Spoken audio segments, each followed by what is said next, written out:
All through history, there has never been the equal of a Malcolm X.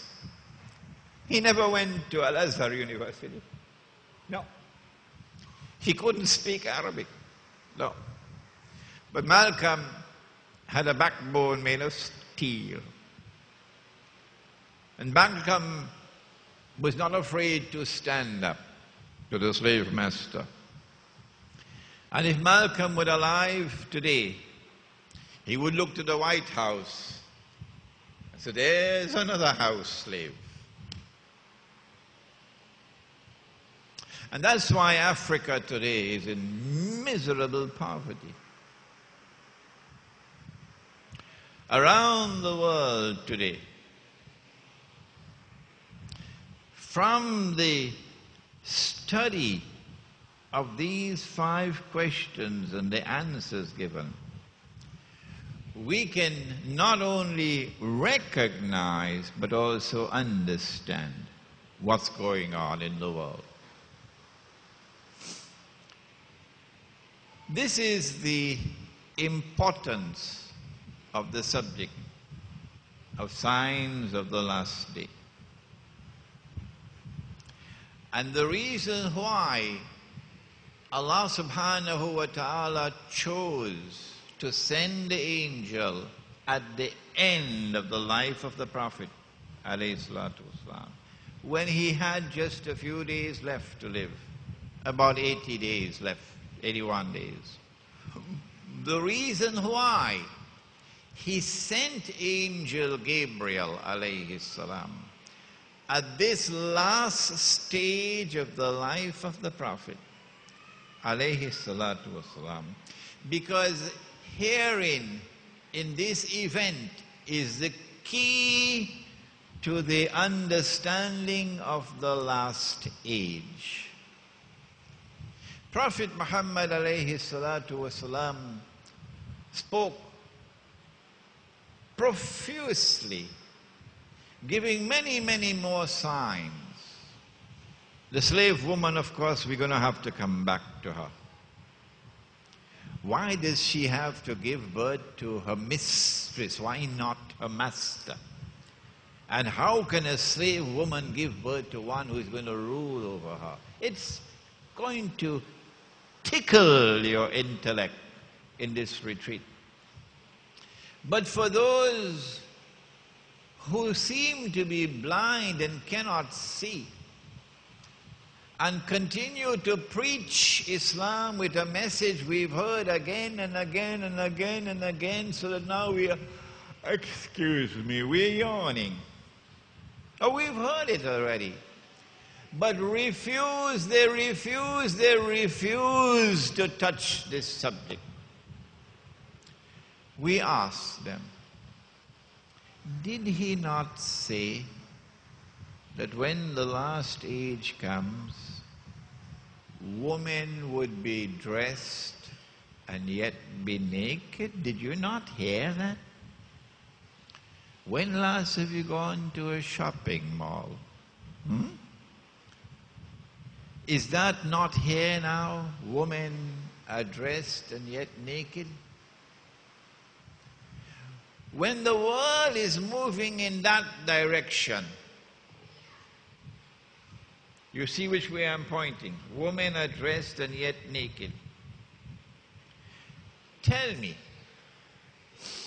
what kind of intellectual acumen do you have that you insist that we must remain a part of mainstream society?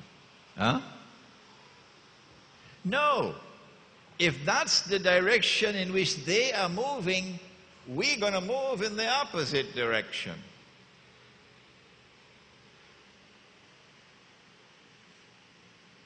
He said that women would dress like men.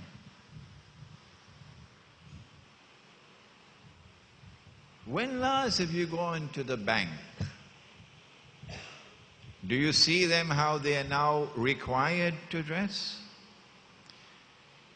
There was a woman who was working in the Hilton Hotel in Port of Spain in Trinidad. couple of years ago. The manager, I believe, is a Muslim. But we're not concerned with him now. But Hilton Hotel decided that these are our rules, that you have, as a woman, to come to work dressed with a jacket and with trousers or with a tie. And she refused. She said, no, I don't want to dress like that. I'm a woman. I'm not comfortable with that. Do you have any problems with my work? No, no, no, you're a very good worker. We're proud of you. But unless you're prepared to abide by our dress code, we can't have you. It would be bad for the image of the Hilton Hotel for a woman to appear dressed like a woman.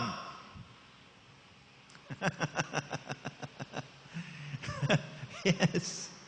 And so, when you see the world moving in that direction, that women are now tailoring their clothing to conform with a mainstream ethic which says that you must dress like a man, with trousers, with a jacket, and a tie.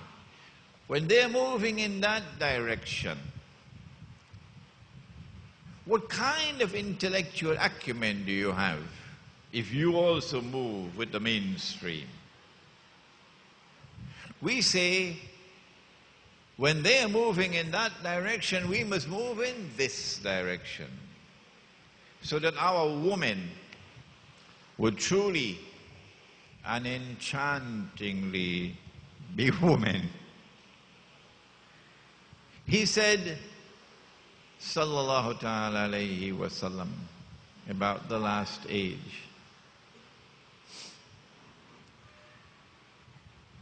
that men, don't be annoyed with me, don't be annoyed with me.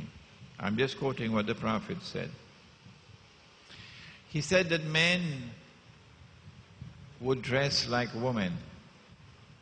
That was women dressing like men. This is men dressing like women.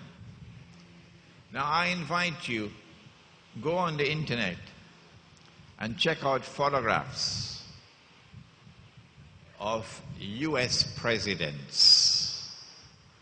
From number one, was it George Washington, number one? George Washington, yeah. Check out the photographs of presidents of the United States of America. And as you go through them one by one, one by one, one by one, suddenly you will ask yourself, where did the barber come from? Because, hey, the beard is going. Every president had a beard. But look at the photographs. They all had beards. Every president of the United States had a beard. And if at that time there was a man without a beard, let me teach you a local expression now. So you'll take this back with you.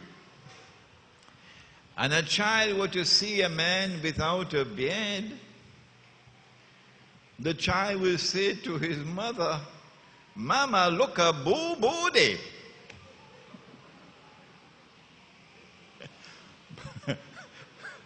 Mama, look a boo-booty. A man without a beard.